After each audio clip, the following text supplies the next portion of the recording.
Hello, today, welcome to this talk. Ilja van Sprandl came to this event to talk to you. It is his 6th Congress and his 4th speech, and you might remember him from last year when he talked about unusual web bugs. He's also involved in some kind of conspiracy with Dan Kabinski, and he will tell you something more about him right now.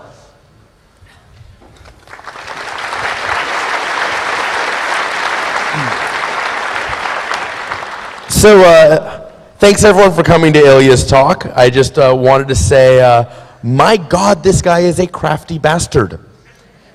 Ilja is the only person I know who ever has had a bug that does not work the first time, but then you try again.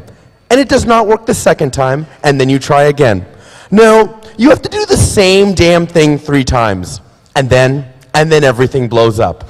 That is the kind of bug that this crafty bastard finds, and I hope you enjoy his talk now. Okay.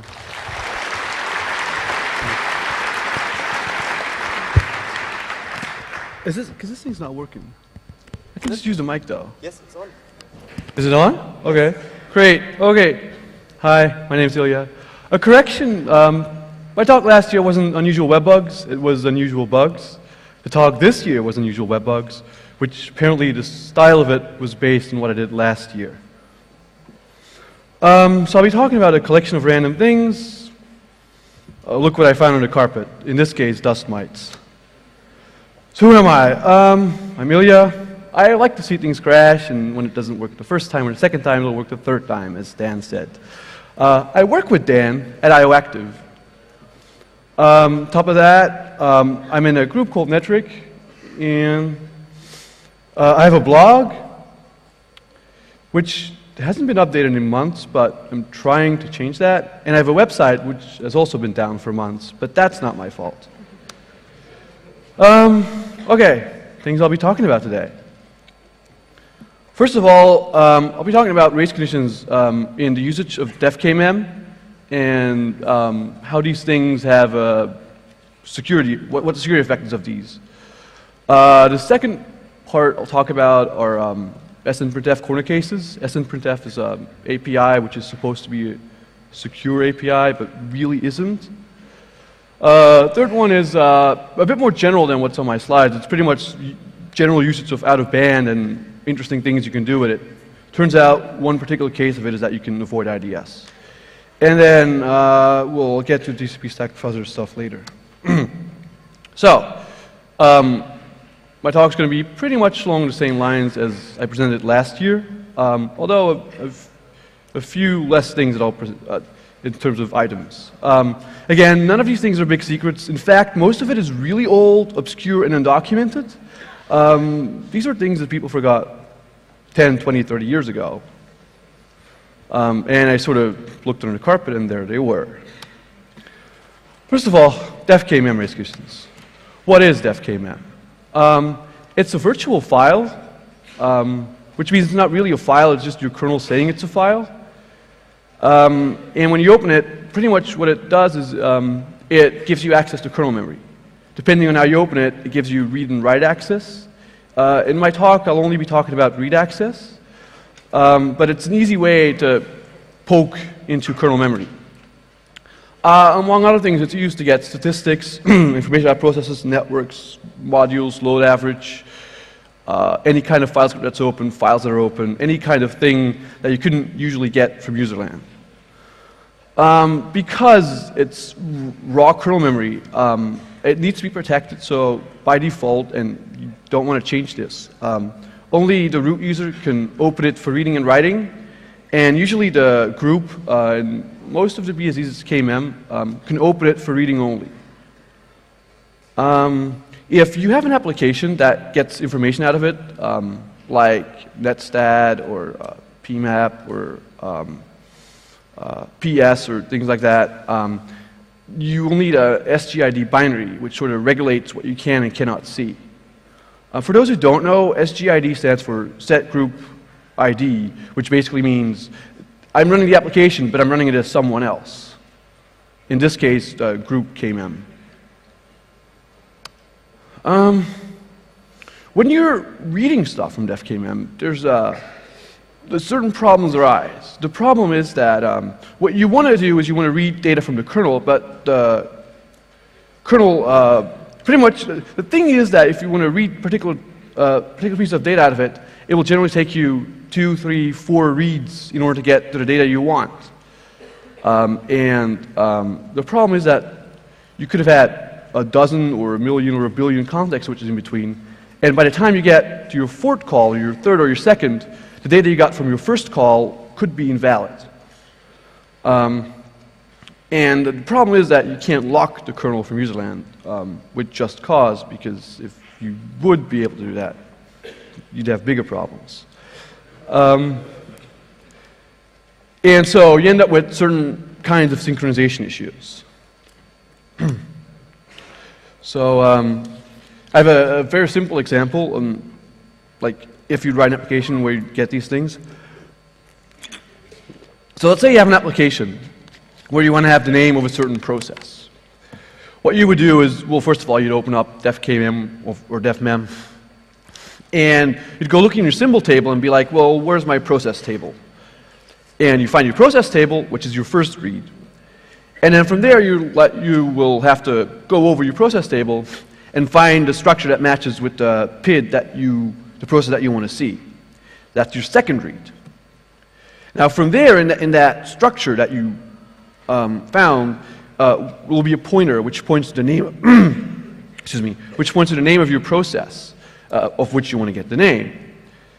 And so you go and read that, and that's your 4th read. And you get the string, and then you print it. Now this all sounds nice, but turns out that between step 2 and 3, where you read the process structure and you read the pointer from a particular process structure that you want the one that you want to use, in between those 2 read calls, pretty much anything could have changed. For example, that particular process that you want to read data from may no longer exist, and so that piece of memory that used to hold the content of its process structure is now gone.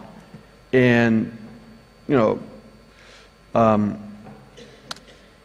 basically, the way that you could abuse this is between step 2 and 3, you get this process, you kill this process. The piece of memory it now points to is free, but the pointer held in userland still points to it. And then you do a certain operation where you basically regain access to that piece of freed memory, and you fill in the content like it would be a proc structure. But now you have full control over it. And so that means that the pointer that's going to be read, the process name that you want to get, excuse me, is now going to be a pointer that you fully control. And so you can have it point to anywhere in memory and basically dump that. And so that means you can arbitrarily and very precisely select parts in the kernel that you want to read, such as your buffer cache, because password files might be interesting, or TDYs, because who knows, maybe someone's SUing to root and might be able to sniff his password. Things like this. So that's pretty much the general idea of how these things work.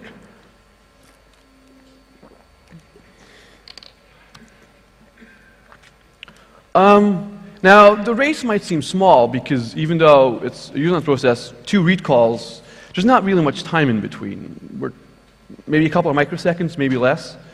So you might think it would be hard to hit this race. But it turns out that it's pretty easy to make your race window arbitrarily large. And you can do this by sending a signal to whatever SID process you're trying to use.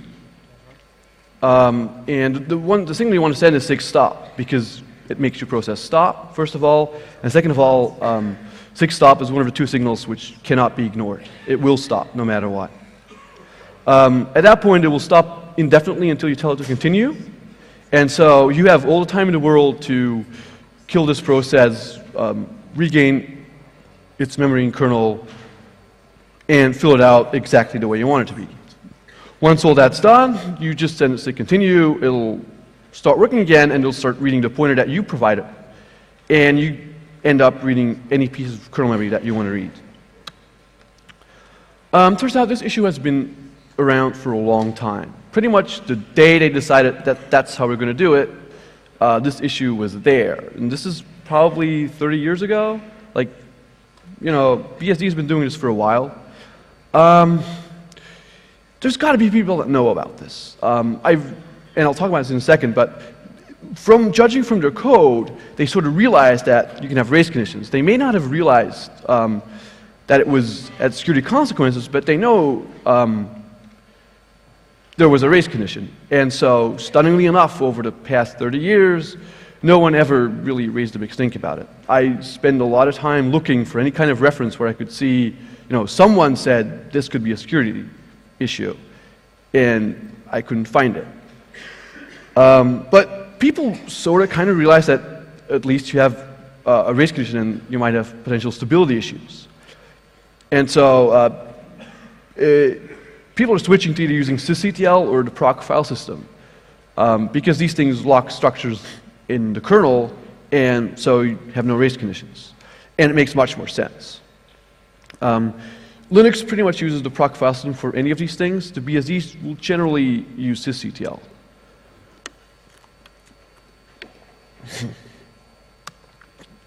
So yeah, def kmem race conditions mostly seen in the BSDs.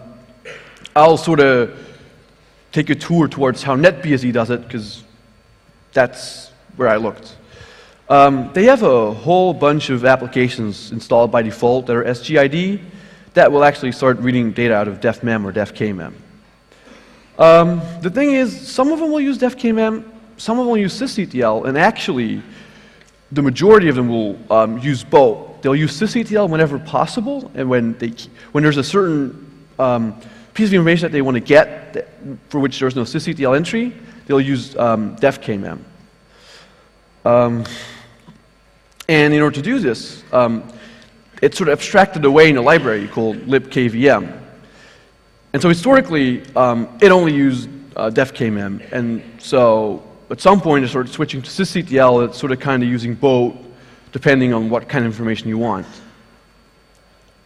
Most of the libkvm has a bunch of APIs that'll give you pre-processed structures that you might want to get, like someone's process structure, or the load average, or an argument vector of an application, or any of these kind of things. They've got like 20 or 30 of these APIs.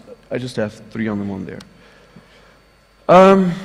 Now, they have one particular API called kvm read, which will basically just, you hand it a file, you don't even hand a file descriptor, you hand it a descriptor to your kvm object. You hand it an offset to where exactly you want to read, and this offset is pretty much your pointer in kernel. You hand it a pointer to data, and then you hand it the length, and it'll go read that much data for you. You can basically, before you can read, before you can call kvm read, or before it makes sense to call it, you have to call an open function first. And there you can specify whether either you want to work with the running kernel, or you want to work with a core file, or your swap file, a bunch of things. These are the applications that are used by NetBSD that are SGID, and that'll, for any number of reasons, grab data out of def kmem. Any of these could be potentially used to leak arbitrary memory from the kernel. The interesting part about all these applications is that because they're running with elevated privileges, they try to drop privileges as soon as possible. And so you can drop privileges the moment you open your file, or the running kernel. And so they added code in there which does this, and which basically sees that if you're not going to look at the running kernel, and you're going to provide your own file, we're going to drop privileges before they open, because in that case, you don't need the kmem group. And if you need data from the running kernel, obviously they'll drop privileges after the open call.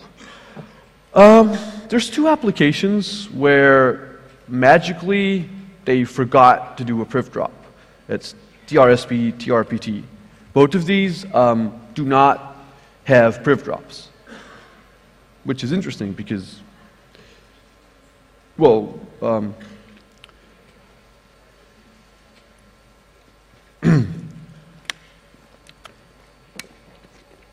Basically, the cool, well, I'll get to that next slide.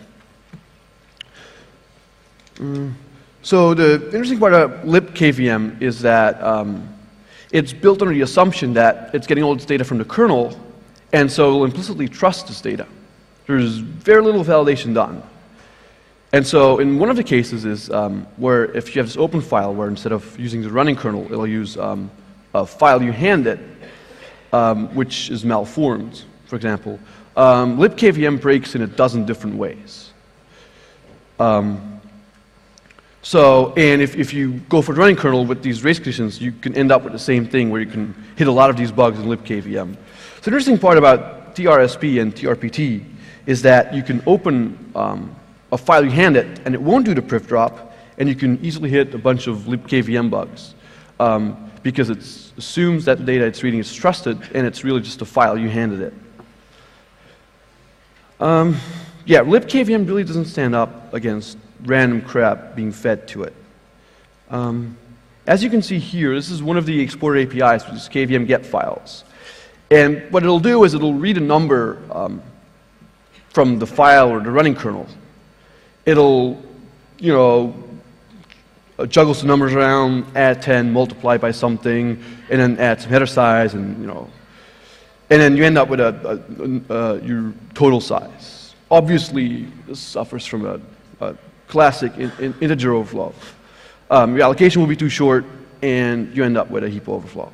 This is just one of the random functions in kvm that'll blow up if you hand it data that kvm trusts but really isn't. So when looking into this thing, I found some other issues. I was reading systat code in that BSD. And this is one of the apps that's SGID and reads data from defkmem. And it happens to have a signal handler, which isn't save at all. And I went to compare with FreeBSD and OpenBSD, and they don't seem to have it. So either they never had it or they fixed it. I'm not sure. But this one particularly seems to affect NetBSD.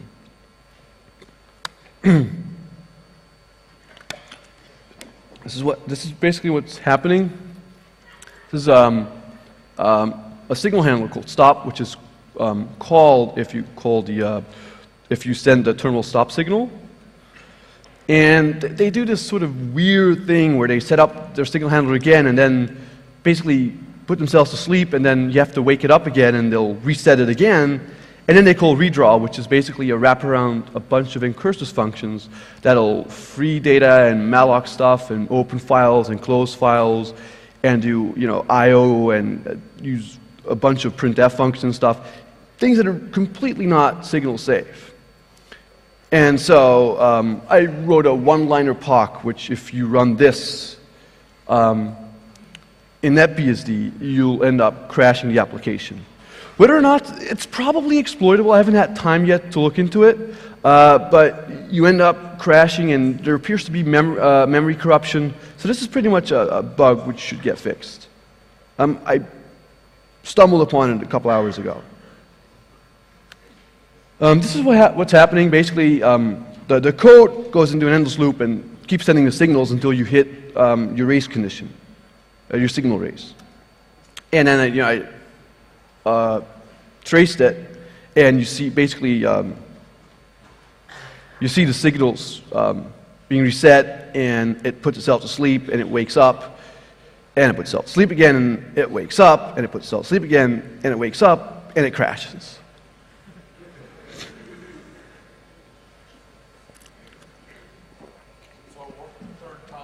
What? Yeah, from this slide, it's actually the third time. You're right.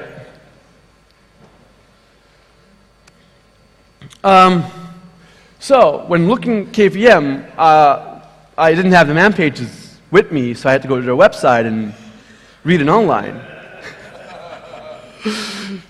And you know, when I see web forums, because recently I've sort of been nudged into doing some web stuff, and it isn't really my thing, but it's sort of growing on me.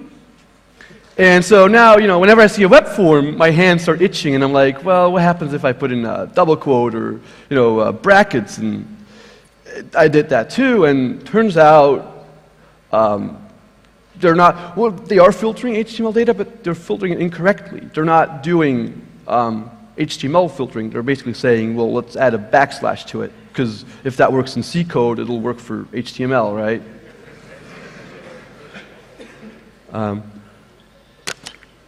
For those who don't know, it doesn't work in HTML, okay? I'm just saying. It supposedly, there might be corner cases, but supposedly it does work for JavaScript. Okay, so that was pretty much def kmem. Moving on to Snprintf and sort of its corner cases. Snprintf is supposed to be, or people are claiming it's the secure version of sprintf. They're right in that it's more secure than sprintf, and its behavior is described in the C99 standard. It's definitely more secure than sprintf. It's a lot easier to prevent memory corruption and buffer overflows. Excuse me. There's a bunch of corner cases, though, where if you use it incorrectly or in like certain nuances, things can go wrong. Some of these corner cases are implementation dependent. Some of them are pretty much a result of the spec, and people assuming things that if sprintf does it, Snprintf does it, and it's not really exactly the same. So first of all, Snprintf's return value. When successful, it'll return the data that was put into a buffer. However, because it does a bounds check, it's not going to tell you how much you put into the buffer. It'll tell you how much would have been in the buffer if the buffer was big enough. So people would assume, or a lot of developers assume, that it'll give you how much was written in the buffer and not how much would have been written. And this turns out that you can do a lot of things wrong with it, and I'll get to that in a couple of slides. The other thing is that Snprintf guarantees null by termination, except when you put in the length of 0, which makes sense, because otherwise you end up with memory corruption. But there are interesting cases where you can get something to arbitrarily malloc a length of 0, and then you do an sprintf 0, and then you assume it's null terminated, but it really isn't. And so you end up leaking some memory, and depending upon what you do with that, that may or may not be a problem. So most people don't know this, but Snprintf can fail. It can just not do what you ask it to do, in which case it returns -1.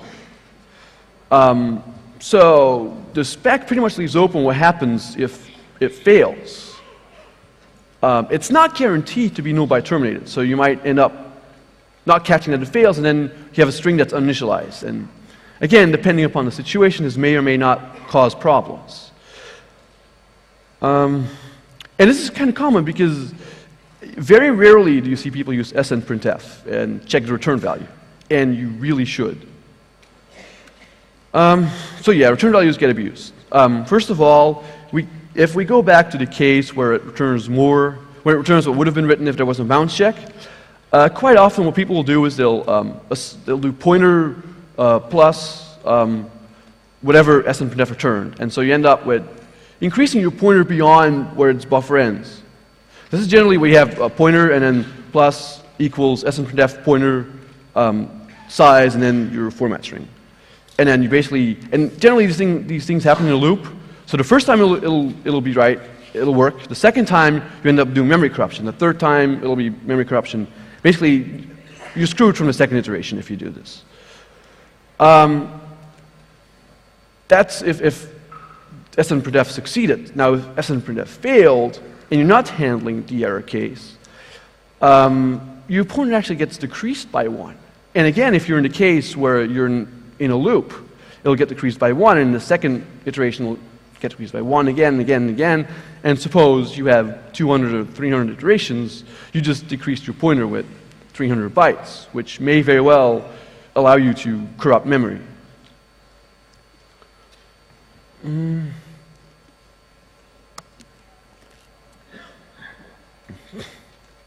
So, how do you make Snprintf fail?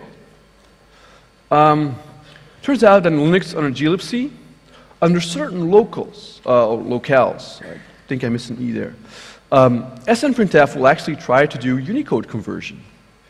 And the spec leaves this open. Why not do this, right?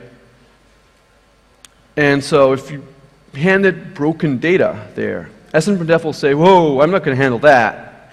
And it'll just fail, return -1. And so you end up back in the case where you have this loop, and you end up decreasing a pointer. The other thing is that because of this Unicode conversion in certain situations, you can bypass certain filters. Let's say you have an application which tries to make sure you're not doing a directory traversal, and you just pass it some data which looks like garbage but is not a directory traversal. That's fine. And then pass it on to Snprintf, and it turns your Unicode garbage into ASCII directory traversals, for example.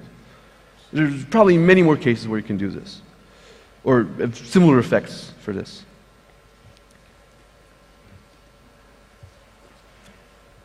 Last thing I want to say about Snprintf is that it's sort of encoding 3 different kind of things into a single return value, which is kind of silly. I mean, it's confusing. Really, you want to have this thing where you can be very consistent and say, look, it's either right or wrong.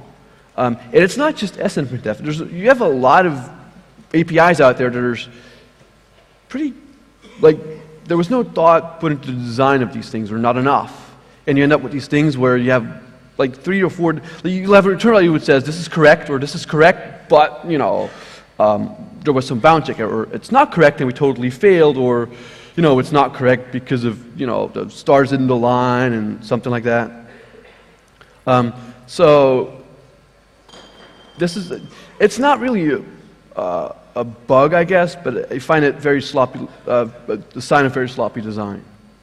And it doesn't just affect Snprintf, it affects a lot of APIs. Oh, right. So when I was testing this stuff on Red Hat Fedora Core 7, I was like, why is this thing not working according to the spec? I'm not drunk, I'm not tired, or I wasn't back then. And I go over my code again and again, and it keeps giving me so the C9 spec basically says, it can return, you wrote this many bytes, or you would have written this many bytes, or it can fail. And what Fedora Core Snprintf does is, no matter what you do, it will always return the exact size you gave it as input, which completely breaks the standard. I don't see how they can get away with it. I know at the very least it breaks TCP dump for certain dissectors. I was stunned when I read this, and this is clearly a Red Hat bug. This can't be anything else. Yeah, they should. I don't know. I haven't checked Fedora 8 yet, but this should get fixed, and was really a pain in the ass to work with because I lost a lot of time on this. Wow, this will be a short talk.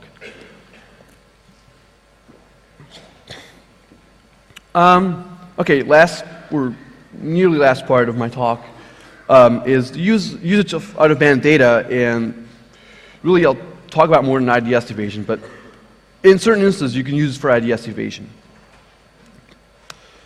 So what is out-of-band data? It's basically a way that you can, in TCP, you can signal for some data. Generally, it's called urgent data. You really want to get something through. The way it happens is, if you look at your TCP packet, there's a flag which gets set, and there's an element in there called a pointer, which is really only an offset, and it points to somewhere in your packet. Generally, it'll be 1 byte before the last byte of your packet, and it'll be the 1 byte, which is your out-of-band data, and you basically get 1 byte per packet. It's somewhat a rusty feature. It's not really used anymore these days, but it's still supported everywhere. And most people really don't know how to use it, or think they do, but really don't. Basically, most people rip their description off the stuff of the Stevens books, and they sort of rape the description. It's not what it's supposed to be. Just go read Stevens, and he'll tell you how to do it. But I'll give it a shot anyway. Sending out of band data itself is actually really simple. You call your send API, you give it normal arguments, your file descriptor, data length, and then just say set, out of band. That's it. That's it for sending. Receiving is a bit more complex. It depends what you want to do and how you're going to do it, and how your defaults work. Because it turns out that your defaults, even though there's a certain standard, the defaults of different operating systems are not what they should be. So by default, what should happen is nothing. This data you'll send it, but if your app doesn't register it and doesn't tell your kernel it needs it, it really won't. I mean, really nothing will happen. Basically, it'll queue the first byte, and then when the second out of band comes in, it'll basically throw out the previous one. So if you want to somehow handle out of band data, you got to let your kernel know. And the way you do this is you say, look, I have this socket, and I'm expecting out-of-band data on it, and I'm this process, and here you go, and connect it to, and every time on that socket you get out-of-band data, send a signal to this process. And basically you call fcntl, or there's also an IOCTL for this, and that's exactly what you do. You pass in your file descriptor, you pass in your PID, and that's it. You're done. To the point where your kernel now knows that you want to get out-of-band data. How you want to handle it is something else. Once that's done, whenever you get out-of-band data, you'll get it. Now it depends on how the kernel will give it to you. By default, it'll signal you that it's there, but it won't just hand it out to you. You'll have to receive it and then specifically set the out-of-band flag again, which is pretty much the equivalent of the send of out-of-band. Now, what you can do is you can say, you know what, I don't want to go through all this hassle, let's just put it in with the auto data. And you can set a socket option called out-of-band inline, and that's basically what will happen. Now, on Linux, things used to be a bit different. Basically, what they did is they took everything inline. It's like, I send you out-of-band data, and you get it inline. So this sort of is not what it's supposed to do, but it works generally because no one uses out-of-band data. But your IDS doesn't know this. So you can smuggle in data through out-of-band, and your IDS will just be like, it's out-of-band data. Apparently, newer 2.6 kernels don't do this anymore. I've been trying to hammer on them, and I couldn't get them to do it. But I know older kernels do allow you to do this.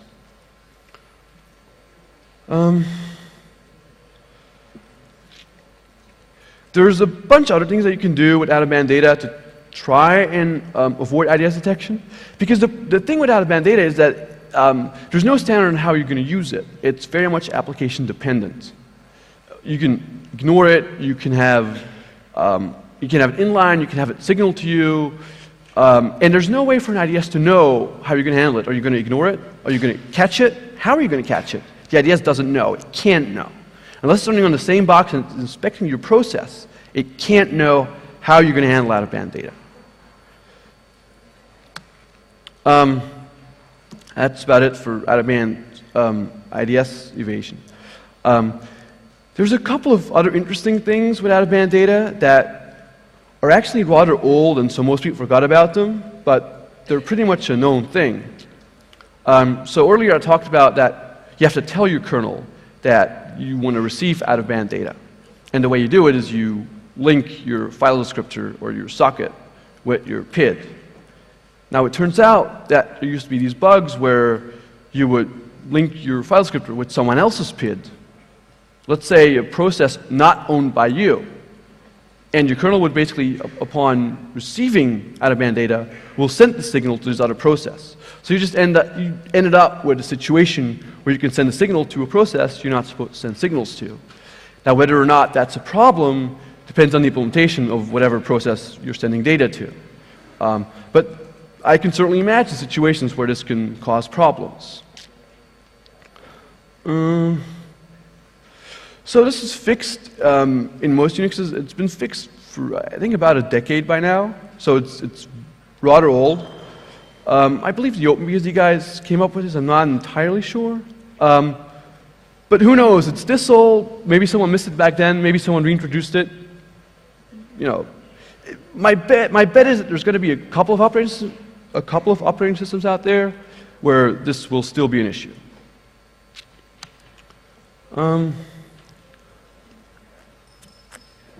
Another out-of-band issue, which has been very well covered by Michal Zalewski a couple of years ago.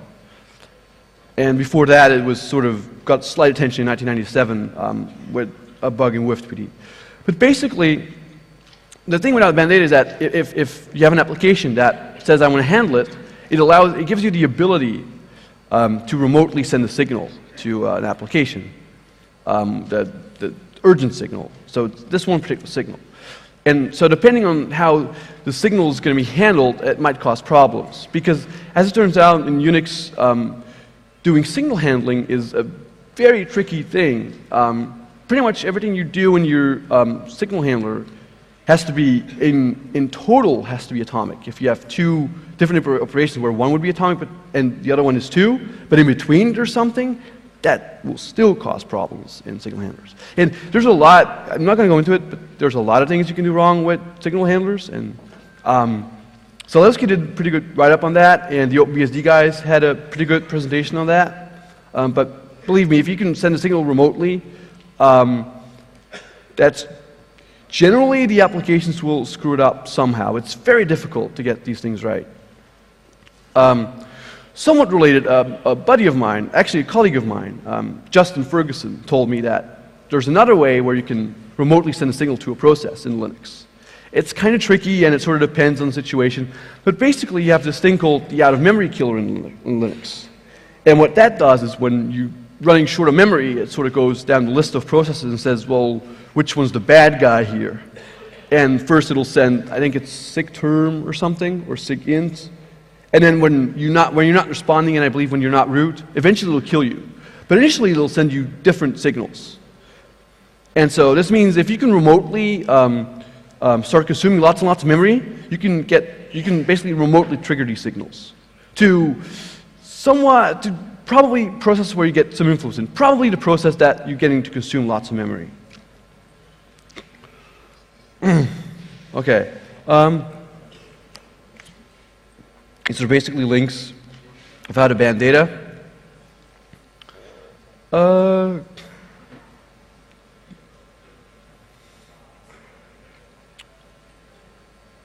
missed one in there. I'll have to update my slides.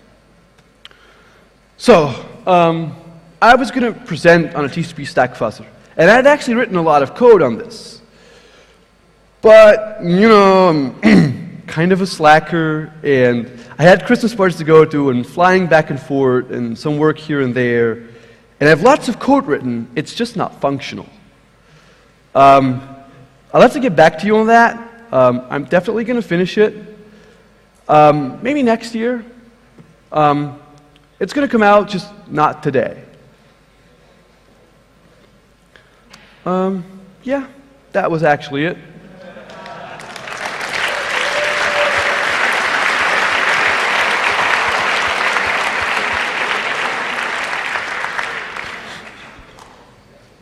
Any questions? No? Oh, crap. Does anybody have a mic to go to these people? Hello? Oh, right, okay, sorry. My glasses suck. On your presentation of the kmem race condition, you said... Can you speak up a little bit? Okay. On your talk about the kmem race condition, you said that if you had, by this by this race condition, you could read out arbitrary kernel memory. Yes. Have you really exploited this? Because it's not obvious to me how you could use this, because you wouldn't know what memory it is. It's kernel memory. Okay, you're talking a little bit not loud enough because I can't really hear you. But wait, from what I understand, is you're asking if I've actually exploited one of these? Yes, because it's not obvious to me how you could use the memory you read it out, because it seems arbitrary to me. Okay.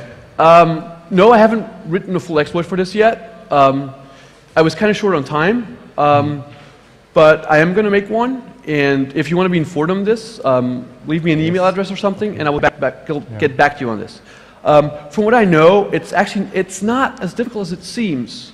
It'll depend on how you allocate memory and free it. For example, let's say you have this where I went over these 5 steps. And let's say if you have a pool of these processes, it might not be that easy to randomly get access to it.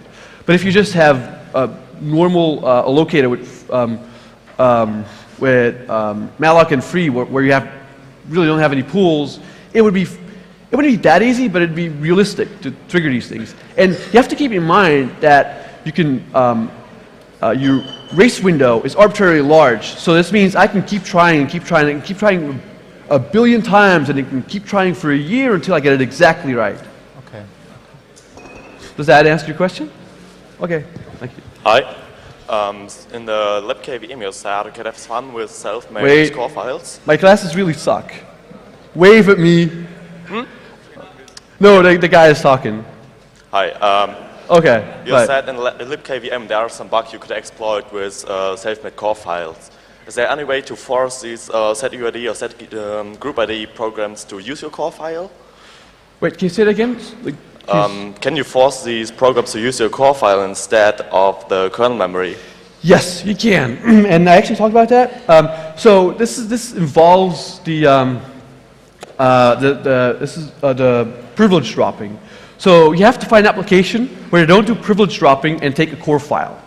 Now, most of the applications that they're using, they have the right priv dropping installed, and so yes, you can give it a core file, but it won't give you any extra rights. Now, there's two exceptions. There's TRSB and TRPT, and these two don't drop privileges. So for these two applications, yes, you can hand it a core file, and if it blows up on something and it's exploitable, you can gain an open file descriptor to def kmem and the group kmem. Does that answer your question? Do these programs usually operate on kernel memory, or is it a normal option to give them the core file? Or you have to trick them? You can give these applications your core file. Ah, okay. That's cool. Thank you.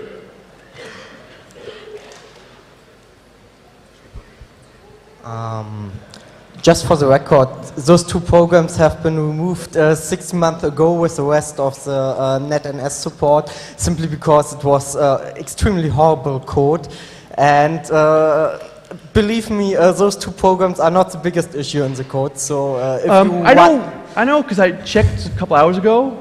One of them got moved. One of them is still there. I checked the CVS. They should both be dead. Okay, I'm pretty certain. I believe, I'm not sure, I think TRSP got moved and the other one is still there. I couldn't find it. I looked, that's why I'm curious. Well, this that will be fixed. Okay.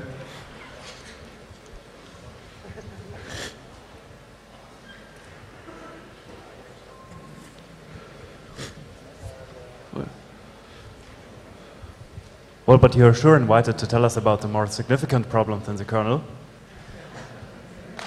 What?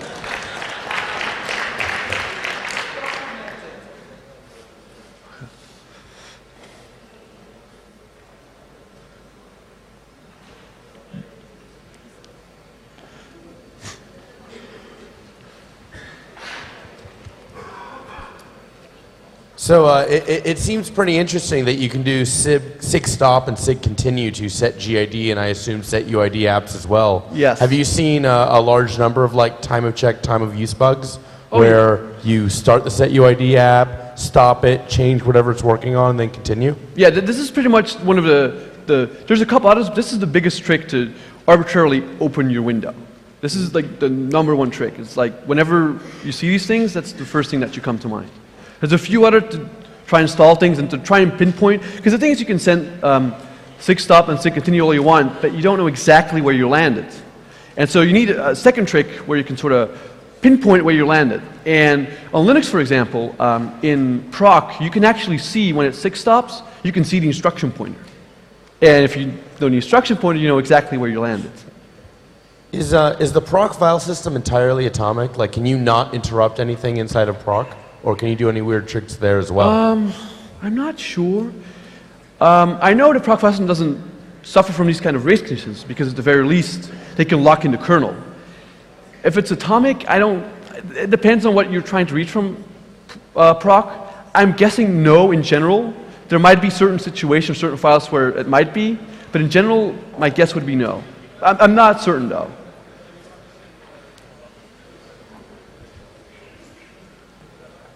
Okay.